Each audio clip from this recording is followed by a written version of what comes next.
할렐루야.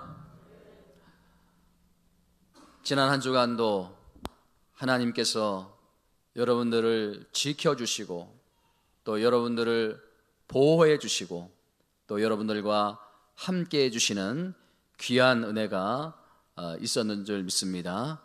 그렇기 때문에 오늘 여러분들이 이 자리에 나왔기 때문에 또 감사할 수 있는 그런 은혜의 시간 되시기를 주님의 이름으로 축원을 드립니다. 따라합니다. 항상 기뻐하라. 쉬지 말고 기도하라. 범사에 감사하라. 이 범사에 감사하라. 이 범사라는 그 헬라어 원문은요, 판티라고 하는데요, 굉장한 큰 의미가 있어요.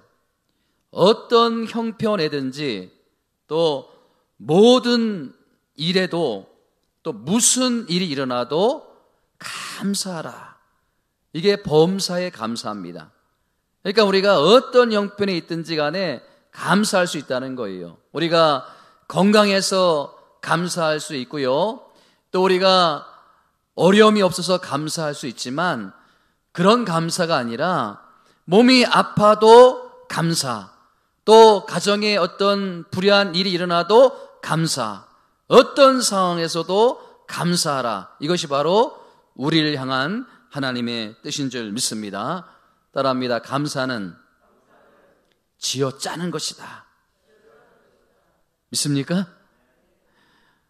여러분, 제가 이 100가지 감사를 오늘 하나님께 이제 감사주의를 맞이해서 드리거든요.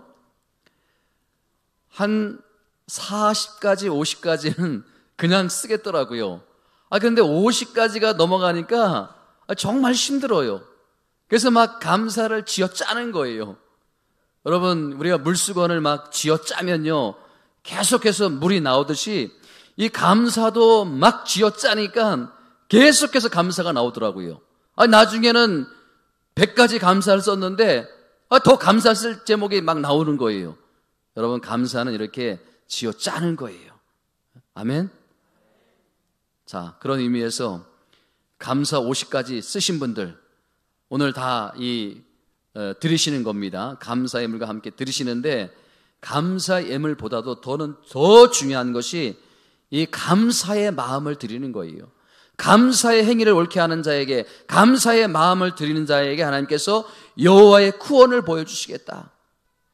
하나님께서 원하시는 것은요, 천상의 센축이 다 내 것이 아니냐. 감사의 마음을 옳게 하는 자에게 내가 여호와의 구원을 보여주겠다. 감사하는 마음이에요. 이 천지 만물 삼라만상이 다 하나님의 것인데, 감사하는 마음을 원한다는 거예요. 쓰지 못하신 분들은 이제 마음이 막 찔리는 거예요.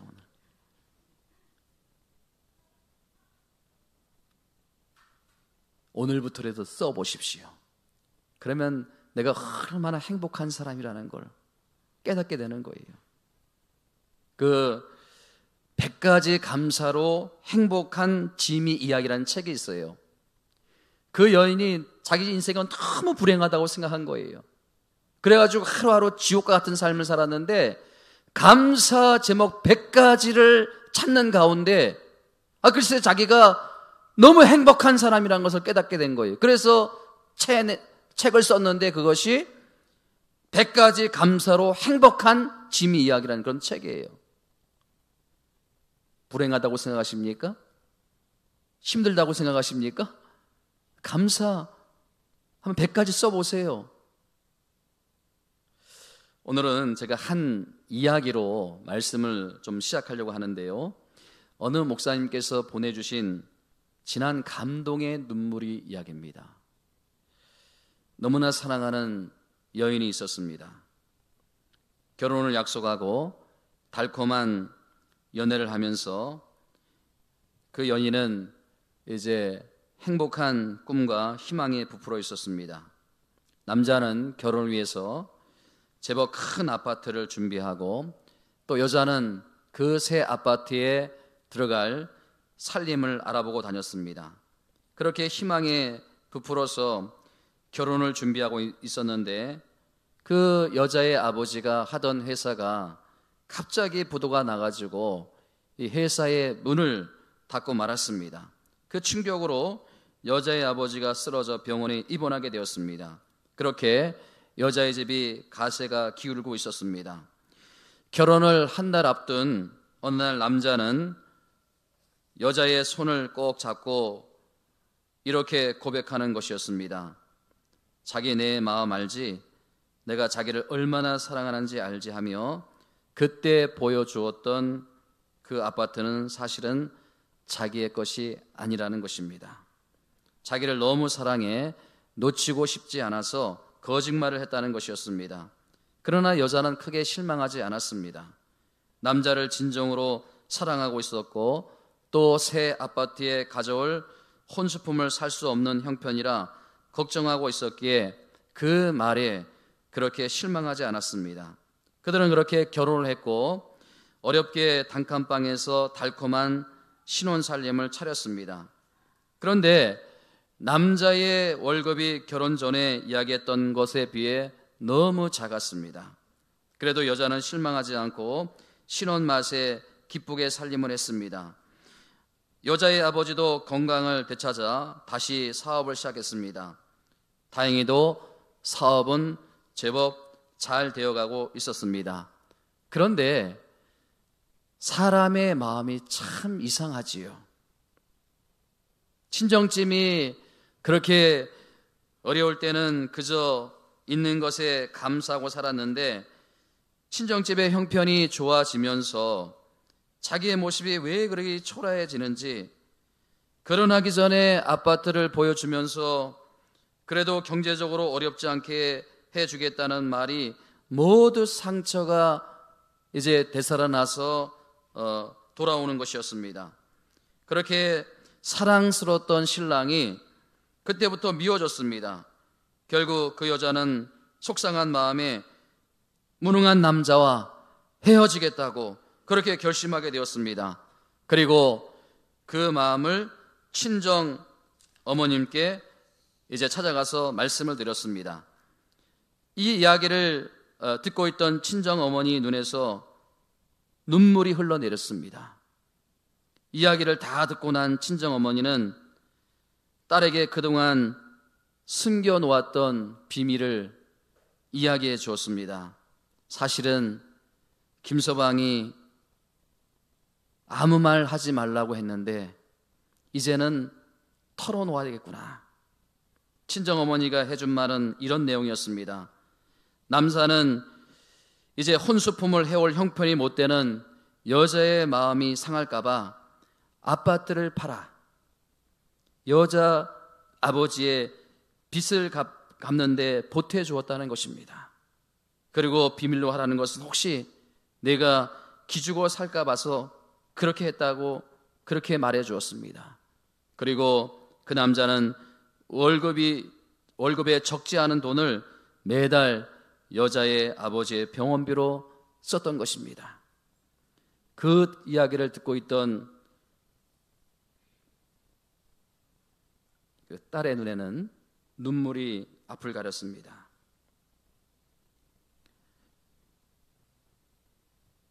그 눈물은 그 조금 전에 그 어머니가 흘렸던 감격과 감동의 눈물이었습니다. 그 여자도 슬픔이 아닌 이제 그 어머니와 같이 뜨거운 사랑과 감동의 눈물이었습니다. 가슴이 사모치도록 밀려오는 한 남자의 사랑을 느끼며 한없이 울고 있었습니다. 사랑하는 여러분, 내가 누군가를 다 한다고 생각하고 그게 전부라고 생각하면 우리는 엄청난 착각 속에서 사는 것입니다. 여러분, 우리 인간에게 어떻게 우리를 사랑하시는 그 하나님의 그 마음과 그 하나님의 깊은 뜻을 다 알 수 있겠습니까? 제가 이 글을 읽으면서 이 여자의 그 모습이 오늘 저와 여러분들의 모습이 아니겠는가? 지금 내 형편과 처지를 보면 너무 원망스러운 거예요. 그런데 하나님 앞에 가서 그 하나님이 들려주는 이야기를 우리가 듣게 되면요, 우리가 눈물 없이는 들을 수 없는 이야기가 없을 거예요. 다 하나님께서 이야기하시면 내가 너를 얼마나 사랑하고 내가 너에게 얼마나 은혜를 주었는지 그 이야기를 우리가 듣게 되면 다 이 여자처럼 감동의 눈물을 흘릴 수밖에 없는 거예요. 감격의 눈물을 흘릴 수밖에 없는 거예요. 요즘 저에게는 한참 젊었을 때 없던 감정이 나이가 들어가면서 조금씩 제 마음을 채우고 있습니다. 그게 뭐냐 하면요, 인간에 대한 연민의 정입니다. 가만히 생각해 보면요, 저도 참 불쌍하고요, 또 저희 아내도 불쌍하고 또 자녀들도 불쌍하고 또 얼마 전에 사망한 우리나라에서 최고의 부자인 그 삼성 이건희 회장도 그렇게 불쌍하고요, 그 자녀들도 또 너무 불쌍하고 그냥 다 불쌍한 거예요. 여러분, 한 사람 한 사람 제가 생각하면 불쌍하지 않은 사람이 없는 거예요. 부한 사람은 부한대로 어떤 애로사항이 있기 때문에 불쌍하고, 또 경제적으로 어려운 사람은 또 그 어려움 때문에 불쌍하고, 건강한 사람도 건강한 것 때문에 행복해 보이지만 또 그 사람도 불쌍하고, 몸이 연약한 사람은 말할 수 없이 불쌍하고. 그래서 한 주 내내 이런 기도가 나오더라는 거예요. 하나님, 이 고통의 터널, 이 고난의 광야에서 정말 우리 사랑하는 성도님들이 하나님의 은혜를 깨닫고 또 하나님의 말씀을 통해서 힘을 얻기를 좀 원합니다. 그런 마음으로 기도를 드렸는데, 오늘 본문에 기록된 이 모세가 이러한 심정으로 이 말씀을 기록했다는 거예요. 여러분, 이 신명기의 말씀의 배경은 광야가 아닙니까? 모세가 광야 생활 중에 있던 출애굽 2세대들에게 하나님의 말씀을 잘 해석해 줌으로 말미암아 너희들이 지금 절망하고 좌절하는 것이 아니라 이 하나님의 말씀을 붙들고 힘을 얻기를 원한다, 이 말씀이 너에게 큰 은혜가 되길 원한다, 이런 마음의 소원을 가지고 지금 모세가 이스라엘 백성들에게 지금 말씀을 들려주고 있는 것이 아닙니까? 여러분, 이 신명기 8장에 보니까요, 왜 이스라엘 백성들에게 이 고난의 광야가 필요한가? 왜 우리 인생에 있어서 고난과 어려움이 있어야 되는가? 이 광야에서 도대체 무엇을 생각하고 우리가 무엇을 묵상하고 또 이 고난의 광야를 어떻게 보내야 되는가? 그 답이 오늘 본문의 말씀에 기록이 되어 있다는 거 아닙니까? 여러분, 당시 이 광야의 길을 걸어가는 이스라엘 백성들은 말로 다 할 수 없는 그 아픔과 연단과 고난을 겪고 있었던 것이 아닙니까? 여러분, 이스라엘 백성들이 애굽에 430년 동안 살았지요. 그렇기 때문에 광야가 어떤 것인지 모르는 거예요. 광야를 경험한 사람이 단 한 명도 없는 거예요. 그렇기 때문에 이 광야라는 것은요, 이스라엘 백성들에게 말로 다 할 수 없는 이 연단과 고통과 아픔의 그런 자리가 아닙니까? 그런데 이 모세는요, 그들에게 8장 2절의 말씀을 지금 들려주고 있는 거예요. 여러분 보세요. 8장 2절 말씀을 다시 한번 읽어보도록 하겠습니다. 우리 앞에 나온 말씀만 같이 읽어봅니다. 시작. 내 하나님 여호와께서 이 40년 동안 내가 광야길을 걷게 하신 것을 기억하라. 굉장히 중요한 메시지가 담겨 있는 거예요. 예? 여러분, 오늘 여러분들에게 어떤 아픔이 있는지, 어떤 어려움이 있는지, 어떤 눈물 나는 일이 있는지, 그렇다면 그것은 하나님께서 여러분들에게 허락하셨다는 것을 기억하라는 거예요. 그 광야길을 걸어가면서 하나님께서 너희들에게 이 광야길을 허락한 것을 뭐하라고요? 기억하라는 거예요. 기억하라는 거예요. 여러분, 사실 따지고 보면요, 하나님의 사람들은 한 사람도 예외 없이 이 고난의 과정을 다 거쳤습니다. 우리 예수님만 봐도 그렇지 않습니까?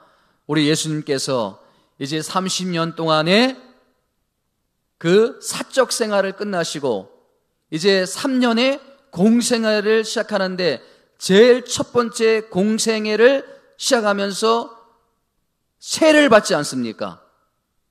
그 세를 받은 다음에 놀라운 사역에 하나님의 아들로서의 그 일이 펼쳐져야 되는데 그게 아니라 어떤 일이 일어납니까? 마가복음 1장 12절 말씀에 보니까 어떤 일이 일어납니까? 함께 읽어봅니다. 시작. 성령이 곧 예수를 어디로? 광야로 몰아내시니라. 성령이 예수님을 광야로 몰아내시라. 여러분, 굉장히 이게 어떻게 보면 과격한 표현이 아닙니까? 예? 이제 힘있게 사역을 펼치려고 하는데 성령이 예수님을 광야로 내몰아 보신 거예요. 광야로 내몰아 가지고 40일 동안 물 한 모금도 마시지 못하는 그 음식을 통해서 철저하게 훈련을 받는 그런 모습. 그러니까 여러분, 우리가 예수를 믿으면요, 이러한 광야가 필수적으로 우리에게 있다는 거예요. 이 광야를 거쳐야 된다는 그런 사실을 우리에게 가르쳐주고 있는 것이 아닙니까? 우리에게도 이런 연단이 있다는 거예요. 여러분, 엘리야만 봐도 마찬가지가 아닙니까? 여러분, 그 엘리야가 열왕기상 17장 1절에 보니까 정말 하나님의 사람답게 멋지게 그 선포를 하지 않습니까? 자, 우리 17장 1절 말씀 함께 읽어봅니다. 시작. 길르앗에서 우거하는 자 중 디셉 사람 엘리야가 아합에게 말하되 내가 섬기는 이스라엘 하나님 여호와께서 살아계심을 두고 맹세하노니 내 말이 없으면 수년 동안 비도 이슬도 있지 아니하리라 하신지라. 여러분, 이 엘리야가 지금 누구에게 이런 선전포고를 하는 거예요? 그 당시에 독재자라고 하는, 그 당시에 가장 힘이 세다고 하는 아합 왕에게 이 말씀을 지금 선포하는 거 아닙니까? 그리고 도전장을 던지고 역사의 전면으로 나서는 거 아닙니까? 영어로 치면요, 클라이막스예요. 클라이막스. 예? 그렇게 폼을 잡고 나섰는데 하나님께서 엘리야에게 능력을 주시고 힘을 주시고 그러셔야 되는데 글쎄 이 엘리야를 어떻게 하십니까? 광야로 내모시는 거예요. 광야로 쫓아버리시는 거예요. 자, 7장 2절 말씀 함께, 17장 2절 말씀 함께 읽어봅니다. 시작. 여호와의 말씀이 엘리야에게 임하여 이르시되 너는 여기서 떠나 동쪽으로 가서 요단 앞 그릿 시냇가에 숨고 그 시냇물을 마시라. 내가 까마귀들에게 명령하여 거기서 너를 먹이게 하리라. 여러분, 한번 상상해 보세요. 그렇게 당당하게 나섰는데 여러분, 이렇게 하면 엘리야의 체면이 뭐가 되겠습니까? 예? 그 악한 아합에게 한번 붙어보자, 한번 해보자, 예? 그렇게 큰 소리를 치고 나갔는데 그 말 한마디 하고 사라져버린 거예요. 없어져 버린 거예요. 그러니 그 많은 사람들이 엘리야를 얼마나 조롱하고 비난을 했겠습니까? 그렇게 큰 소리를 치고 네가 하나님의 사람이라고, 하나님의 종이라고 그렇게 나서더니만 겁쟁이 아니냐? 어? 허풍쟁이 아니냐? 아니, 하나님께서 엘리야에게 나서라고 하지 않았습니까? 독재자 아합 왕에게 맞서라고 했는데 제대로 한번 붙어보지도 못하고 상상할 수 없는 그 광야로 내몰림을 당해가지고, 아니 그 까마귀가 물어다 주는 그 음식으로 하루하루를 연명하고 또 시냇물이 말라가지고 저 멀리 도망을 가고, 그래서 도망가서는 또 그 사렙다 과부한테 찾아가가지고 먹을 것이 없어가지고 그 주먹만한 그 밀가루 가지고 이제 먹고 그 과부와 자식이, 아들이 죽으려고 하는, 그것을 달라고 하는 그 비참한 자리까지 엘리야를 내모는 그 이유, 그게 뭐예요? 그런 연단이 있어야 된다는 거 아닙니까? 그런 광야를 거쳐서 네가 하나님의 사람으로 쓰임받는다는 거 아닙니까? 모든 자존심, 그렇죠? 모든 체면, 그거를 다 꺾고 납작 엎드려야 하나님 앞에 쓰임받을 수 있는 그런 사람이 될 수 있다는 거 아닙니까? 여러분, 모세도 마찬가지가 아닙니까? 모세가 여러분 얼마나 재수가 좋은 사람입니까? 그 어머니가 그 아들을 나일강에 던져버렸는데, 글쎄, 바로의 공주가 모세를 건져가지고 그 애굽에서 왕실에서 호화호식하면서 살지 않습니까? 근데 여러분, 그 모세가 지도자로 쓰임받기에 합당한 훈련을 받은 것이 아니라 광야 40년 동안 광야에서 쫓겨나서 거기서 훈련받음으로 말미암아 나중에 이 이스라엘을 인도하는 민족의 지도자로 쓰임받는 것이 아닙니까? 그런 혹독한, 저도 마찬가지예요. 여러분, 저도 그런 연단의 과정이 있었기 때문에 이런 목회자로 쓰임받는 거예요. 저는요, 태생적으로 굉장히 교만하고 잘난 척하는 사람이었어요. 중학교, 고등학교 때요, 제가 교회를 다니면서 설교를 듣는데, 왜 그렇게 그냥 목사님이 설교를 못하는지, 설교를 그 정도뿐이 못하냐고 맨날 뒤에서 궁시렁거리고 그랬는데, 그 궁시렁거리를 하나님께서 보시고, 그래, 네가 잘났느냐? 네가 한번 해봐라. 그래서 제가 목회자가 된 거예요. 네가 한번 설교해봐라. 죽을 맛이에요, 진짜. 설교 준비가 죽을 맛이에요. 아주 토요일만 되면 초긴장이에요, 그냥. 그래가지고 하루 종일 그냥 말씀 붙들고 저녁 늦게까지, 또 아침에도 그냥 제대로 잠도 못 자고 일어나가지고, 세상에, 이건 광야입니다, 광야. 얼마나 스트레스인지 죽을 맛이에요. 그런데 여러분, 그 광야길에서 정말 제가 많은 교훈을 얻는다는 거예요. 저는요, 이 추수감사주의를 맞는 우리가 형통하고 일이 잘 풀리고 사업이 대박이 나고 건강하고 이런 것들만 감사하는 것이 아니라 정말 내 인생길에서 그 찾아오는 광야, 고통의 길, 눈물 없이는 보낼 수 없는 그 아팠던 순간에서도 마치 그 걸음터미에서 장미꽃을 피워내듯이, 그 걸음터미에서 꽃을 피워내듯이 이런 감사의 제목을 뽑아낼 수 있는 성숙한 그리스도인들이 되자는 거예요. 아멘? 이런 맥락에서 저는 오늘 말씀이 굉장히 중요하다고 생각하는데, 왜 우리가 이 고난의 광야에서도 감사할 수 있는지, 또 감사를 해야 하는지 오늘 본문을 통해서 제가 3가지로 딱 정리해 드립니다. 자, 첫 번째 뭐냐면, 우리가 왜 이 광야 속에서도, 어려움 속에서도 감사할 수 있는가? 첫 번째, 이 광야는요, 하나님과의 소통의 기회를 제공해 주기 때문에 우리가 이 광야에서도 감사할 수 있는 거예요. 그 어려움 속에서도 감사할 수 있다는 거예요. 여러분, 이 광야의 특징은요, 고독이에요. 광야의 특징은 외로움이에요.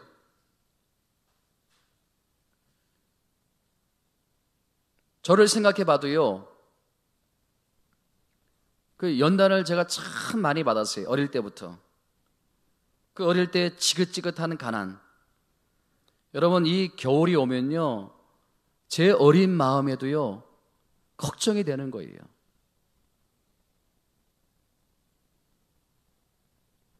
그 쌀독에, 쌀 항아리에 쌀이 없어요. 겨울이 오면 제가 얼마나 많이 굶었는지 몰라요.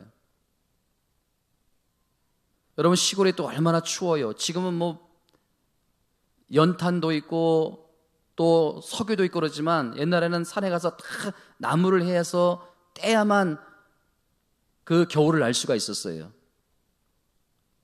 얼마나, 그 흔한 양말이 없어가지고요, 저는 학교 갈 때 맨발로 고무 신고 가다가 너무 추워가지고 제가 돌아온 기억이 있어요. 돌아왔는데 그 어머니도 무심하시지, 그냥 돌아왔으면은 그냥 집에서 좀 쉬라고 하지, 발이 꽁꽁 얼어붙었는데 저를 막 내쫓더라고요, 학교 가라고. 그래서 제가 맨발로 고무 신고 학교를 갔어요. 얼마나 발이 시려. 그러니까 이 동상을 달고 살았어요. 어렸을 때 동상을 달고 살았어요. 게다가 아버지가 초등학교 3학년 때 돌아가심으로 중학교 들어갈 그 육성회비를 못 내가지고 26,000원을 못 내가지고 학교에 못 들어가고 1년 동안 남의 집 모슴살이 했어요, 제가. 상상이 안 되시죠? 진짜예요. 제가 거짓말 하지 않습니다. 진짜예요. 그래서 사춘기 때 대인 기피증이 생겨가지고 자살 충동을 느끼고 우울증 비슷하게 그 힘든 시간을 보냈는데, 근데 여러분, 제가 그때 가장 힘들었던 게 뭐냐 하면 가난도 아니에요. 중학교에 못 들어간 것도 아니에요. 제가 가장 힘들었던 것은 외로움이에요. 고독이에요. 제 이야기를 들어준 사람이 아무도 없어요. 엄마도 있고 형제들도 있었지만 저의 이야기를 들어줄 수 있는 사람이 아무도, 그래서 저는 늘 혼자였어요. 근데 여러분, 지금 뒤돌아보면요, 그러기 때문에, 그런 어려운 과정이 있었기 때문에 앞도 막히고 뒤도 막히고 사방이 다 막혀 있으니까 제가 어딜 봐요? 위를 보는 거예요. 네? 위를 보는 거예요. 모든 것이 다 단절될 그때에 하나님께서 저를 교회로 부르신 거예요. 그리고 저에게 100일 기도를 시키고 100일 기도하는 가운데 하나님과의 소통이 이루어지고 하나님과의 교제가 이루어지고 하나님과의 만남이 이루어지고, 과거에 그런 고난의 아픔이 있었기 때문에, 그 연단이 있었기 때문에 하나님과의 그 소통이 이루어진 거 아닙니까? 여러분, 그렇기 때문에 이 광야는요, 하나님과의 소통을 제공해주는 그런 유익이 있다는 거예요. 그렇기 때문에 우리가 이 광야에서 감사할 수 있다는 것이 아닙니까? 여러분, 제가 그런 경험을 너무 많이 했어요. 제가 이 시간 다 설명해도 설명을 드릴 수가 없어요. 제가 신학교에 다닐 때 정말 말을 하고 싶어가지고 이 가슴이 아려지는 거예요. 여러분, 누군가의 말을 하고 싶은데 말할 사람이 없으면 이 가슴이 아려지지 않습니까? 그 가슴이 아려지니까 제가 어떻게 합니까? 그냥 산에 올라가서 막 울면서 기도해요. 그리고 기도실에 가서 막 울면서 기도해요.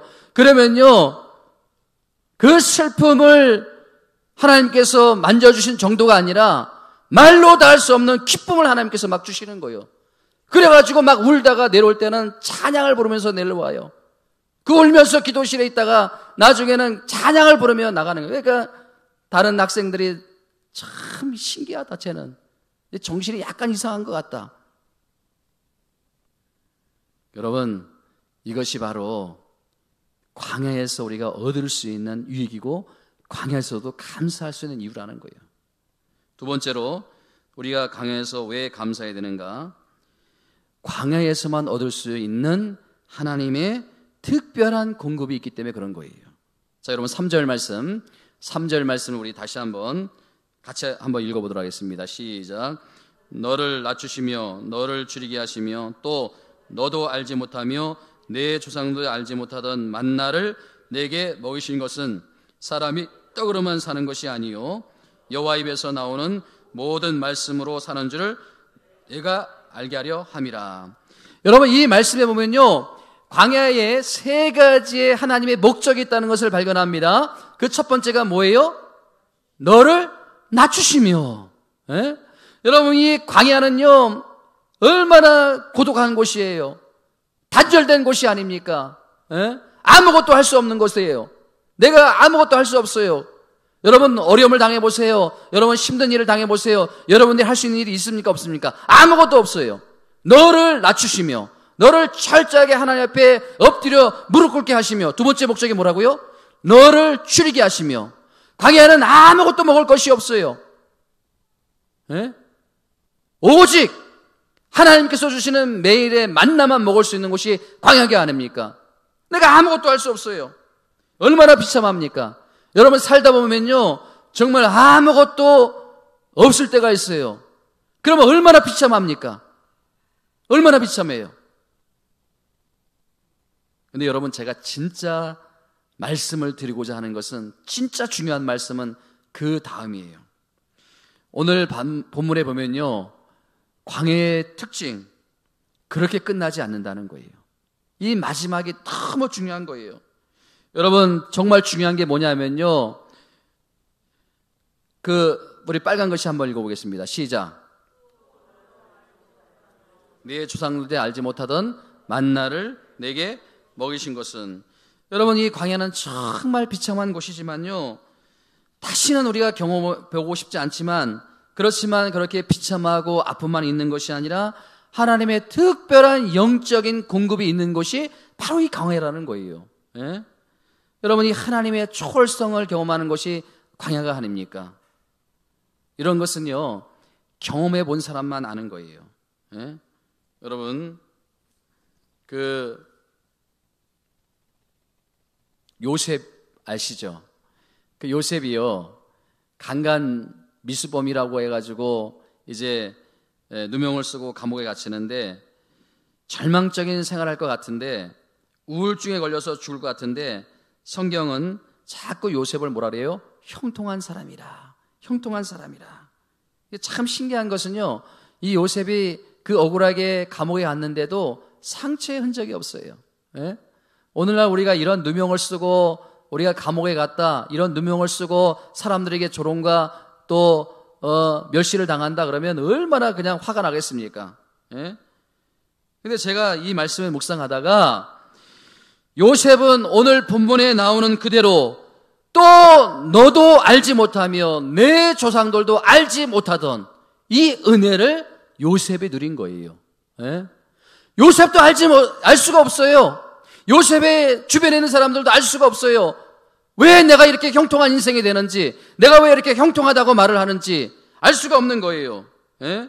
그러니까 설명해도, 누구에도 설명해도 그 설명을 알아둘 수 없는 그 하나님의 은혜, 너도 알지 못하면 내 조상들도 알지 못하는 그 은혜를 바로 요셉이 공급받았다는 거 아닙니까?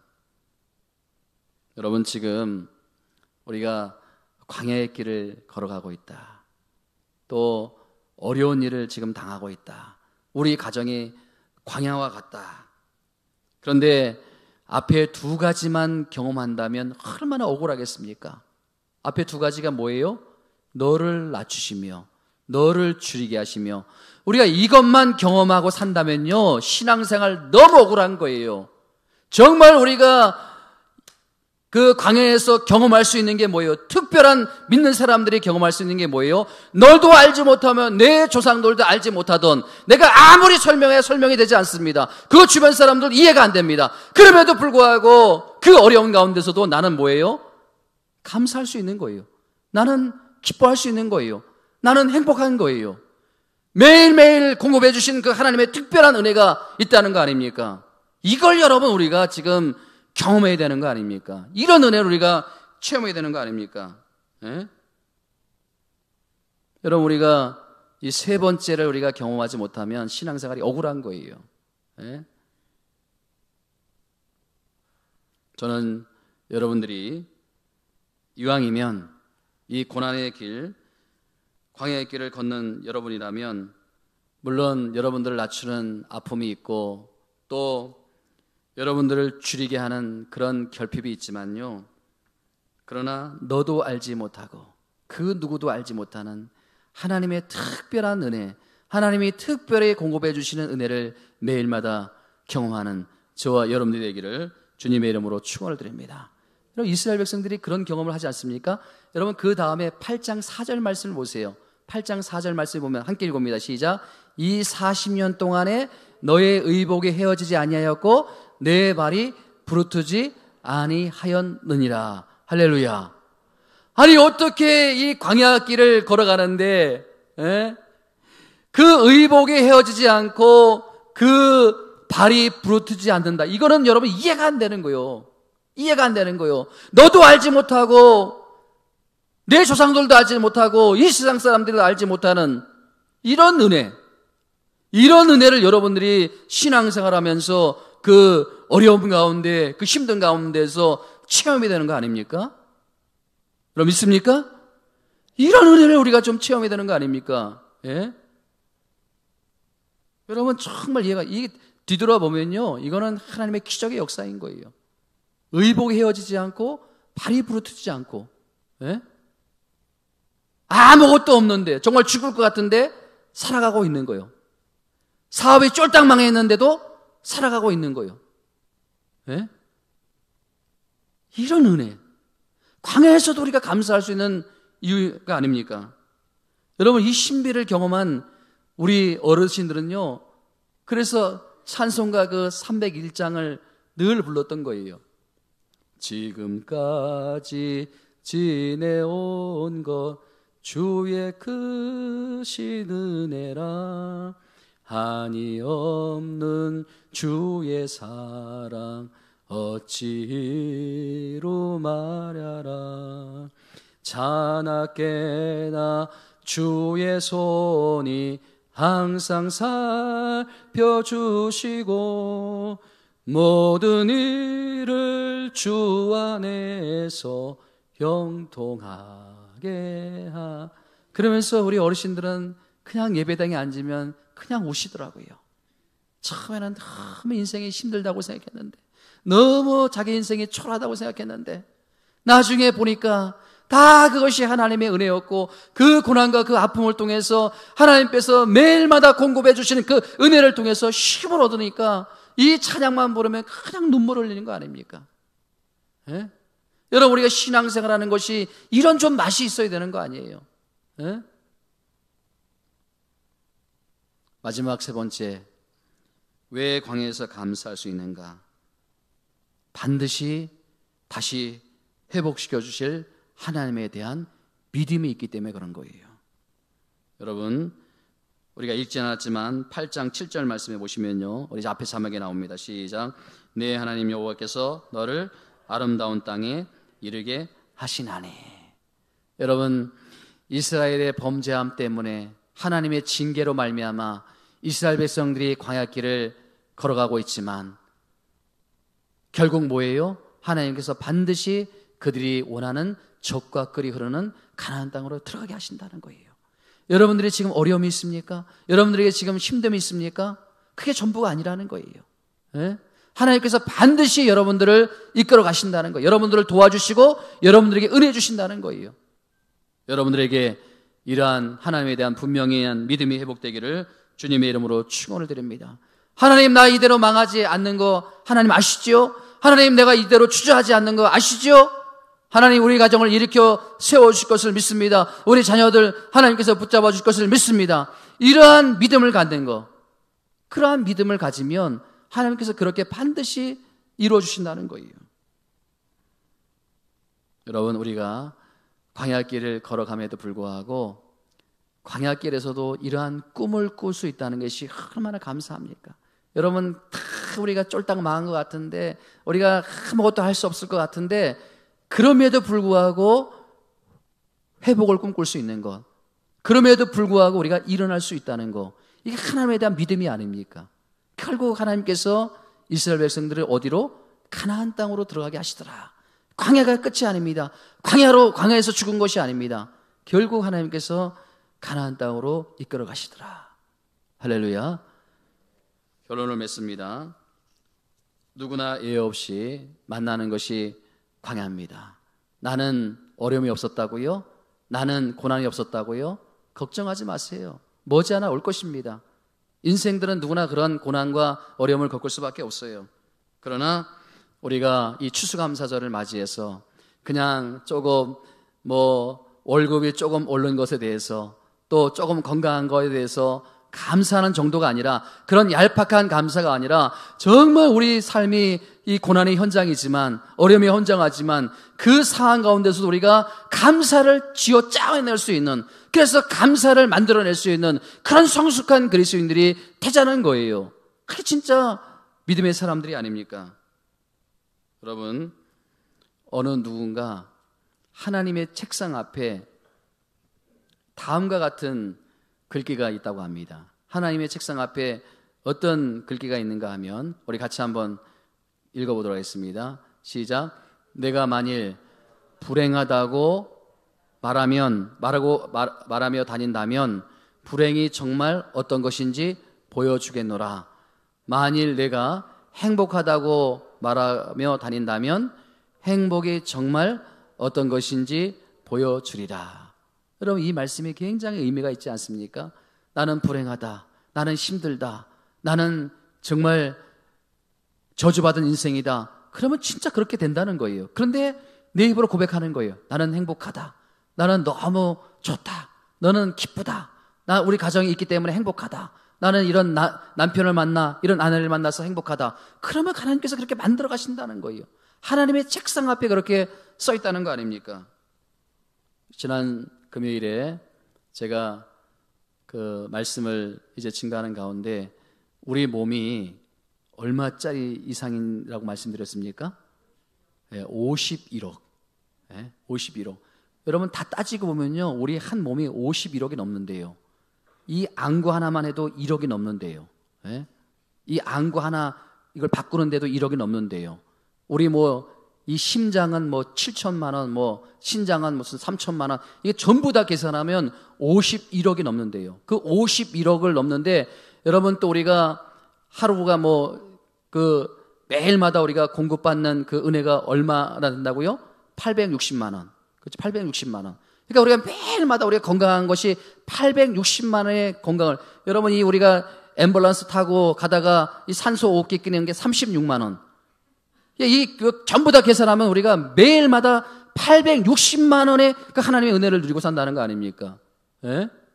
이게 여러분 통계적으로 나온 거예요. 제가 거짓말하는 게 아닙니다. 그러니까 우리는 매일마다 기적적인 삶을 살고 있는 거예요. 그래서 감사하지 못하는 사람은요, 기쁨이 없고 기쁨이 없으면 결국 행복할 수 없다는 거예요.